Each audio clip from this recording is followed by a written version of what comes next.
یہ شرم کا مقام ہے کہ اس ٹائم ہم لائرز ہو کے سپریم کورٹ کے سامنے کھڑے ہیں، لیکن اسلام آباد کی پولیس ہماری ویڈیوز بنا رہی ہے تاکہ نامعلوموں کو بھیجے. میں نامعلوم لوگ بزدل بولتے ہیں، یہ ISI کو بھجوا رہے ہیں.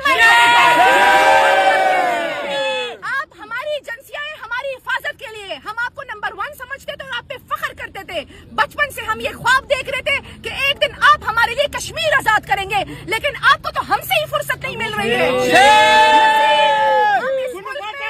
ہم اس ملک میں رول آف لا کے لیے کھڑے ہیں، ہم اس ملک میں آئین اور قانون کی پاسداری کے لیے کھڑے ہیں. ہم کسی کو سپورٹ نہیں کر رہے، ہم صرف آئین کو سپورٹ کر رہے ہیں اور ہم قانون کو سپورٹ کر رہے ہیں. آپ پاکستان میں آئین لائے کیونکہ پاکستان اس وقت دلدل میں ہے، ہمارے لوگ رول رہے ہیں اور آپ اپنی بادشاہت بچا رہے ہیں. پاکستان کو خدا کے لیے حقیقی آزادی دیں، اس ملک میں آئین لائے، اس ملک میں قانون لائے. اور آج سپریم کورٹ اس کی سفید عمارت سے ہم دیکھ رہے ہیں اور ہماری نظریں ہیں کہ انشاءاللہ یہ سفید عمارت پاکستان میں آئین کی پاسداری لائے گی.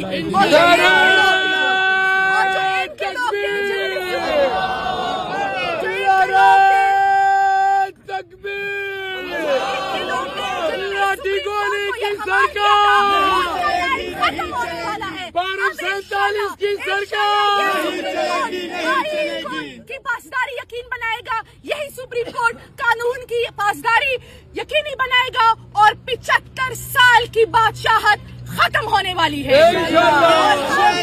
اور ہم سے پہلی والی نسلیں آپ سے ڈرتی تھی، ہماری نسل آپ کی آنکھوں میں آنکھیں ڈال کے بات کرے گی. ہم آپ سے سوال پوچھیں گے، ہم آپ سے جواب مانگیں گے. ہم اس ملک میں ہر حال میں قانون اور آئین کی پاسداری چاہیں گے کیونکہ آپ نے تو باہر چلے جانا ہے، ہم نے اسی ملک میں رہنا ہے. یہ ملک ہمارا مستقبل ہے اور اسی ملک میں رہ کر ہم اس ملک کو حقیقی آزادی دلوائیں گے. اور وہ وقت دور نہیں جب اس ملک میں آئین کی پاسداری ہوگی اور ہم آئین کی پاسداری کے لیے خون کے آخری قطرے تک لڑیں گے.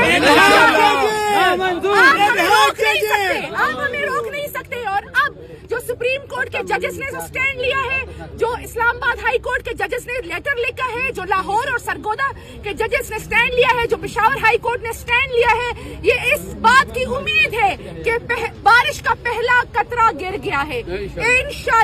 انشاءاللہ ایسی بارش ہوگی کہ آپ کی بادشاہت کا تختہ پلٹ دے گی اور اس ملک میں آئین اور قانون کی حکمرانی ہوگی.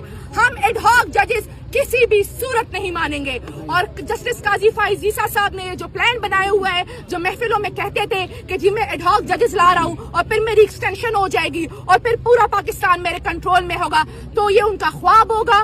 پاکستان کے لائرز، پاکستان کی بار اینڈ بینچ صرف رول آف لا اور سپرمیسی آف کانسٹیٹیوشن کے لیے کھڑی ہوئی ہے. ہم کل بھی کھڑے تھے، ہم آج بھی کھڑے ہیں اور ہم آئندہ بھی کھڑے رہیں گے جب تک اس ملک میں رول آف لا نہیں آتا، جب تک اس ملک میں کانسٹیٹیوشن سپریم نہیں ہو جاتا. بس اور بھی تماشے ختم ہونے چاہیے. اگر آپ کو کانسٹیٹیوشن کی سمجھ نہیں ہے، ہمیں پتا ہے کہ آپ FSC FA پاس ہیں، تو آپ ہم سے سبق سیکھیں. ہم آپ کو پڑھائیں گے کانسٹیٹیوشن، ہم آپ کو بتائیں گے کہ یہ کانسٹیٹیوشن نے اس ملک کو کیسے سنبھالا ہوا ہے، ہم آپ کو بتائیں گے کہ اس کانسٹیٹیوشن کی بنیاد پہ یہ ملک کیسے کھڑا ہوا ہے. اور انشاءاللہ خون کے آخری قطرے تک کانسٹیٹیوشن کے لیے ہم کھڑے رہیں گے. پاکستان زندہ باد.